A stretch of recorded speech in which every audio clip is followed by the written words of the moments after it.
to Horror Stories Fanatics. If you like this type of content, don't forget to subscribe and hit the bell sign so you don't miss any of our posts. Beneath the veil of the mundane, the Revengeful Mirror lay in wait, a sinister conduit to a realm of unspeakable horror.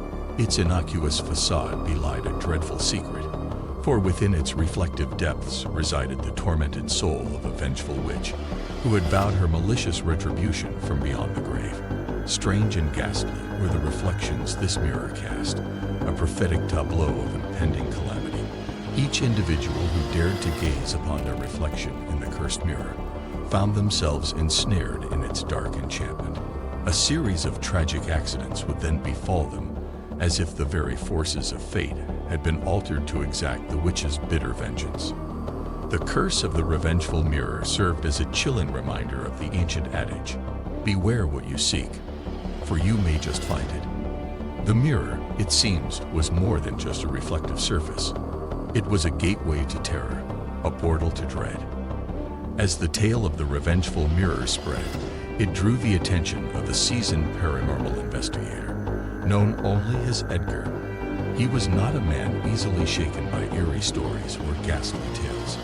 With numerous encounters with the supernatural under his belt and an unwavering resolve, Edgar decided to decipher the mystery surrounding the cursed mirror. Upon his arrival in the sleepy town, an air of dread washed over Edgar. The cobblestone streets lay deserted, and the town was shrouded in a thick fog. The townspeople had locked themselves in their homes, too terrified to venture out. Edgar's destination was a decrepit mansion at the town's edge, where the mirror was said to reside. Edgar, confident yet cautious, stepped into the forsaken mansion. The mansion was a relic of the past, the decaying grandeur echoing tales of its glamorous days. He climbed the winding staircase, where the Revengeful Mirror was said to reside. The atmosphere was thick with an eerie silence, broken only by the occasional creaking of the old wooden floor under his weight. Upon reaching the top, Edgar found himself in a long, dimly lit corridor lined with portraits of unknown personalities. A subtle whispering echoed through the hall, but there was no one in sight. At the end of the corridor, he found the mirror, lying in a dusty corner, its surface covered with a thick veil of time. Edgar pulled out the cloth and gazed into the mirror. For a moment, everything seemed normal. Then, the room temperature dropped abruptly, and the mirror's surface rippled like disturbed water before revealing the face of the vengeful witch, twisted with rage and hatred. Ignoring his primal instincts to flee, Edgar challenged the witch. He demanded her release from the mirror and an end to her torment.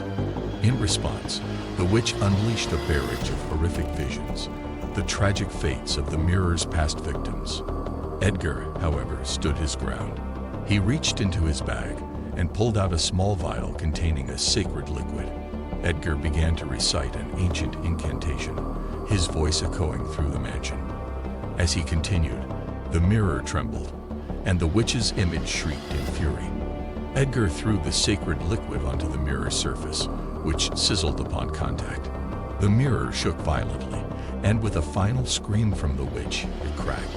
The mirror, once a conduit of terror and dread, was now just an ordinary, shattered piece of glass. Edgar left the mansion, leaving the broken mirror behind. The curse was lifted, and the townsfolk gradually regained their lives, free from the terror that had kept them captive. However, Edgar knew that the spirit of the vengeful witch was not fully destroyed. He could still feel an eerie presence, a residue of the mirror's curse. Was the witch gone, or had she found a new vessel to exact her revenge? Only time will tell.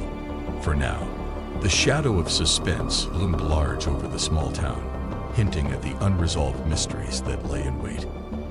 Thanks for watching Horror Stories Fanatics.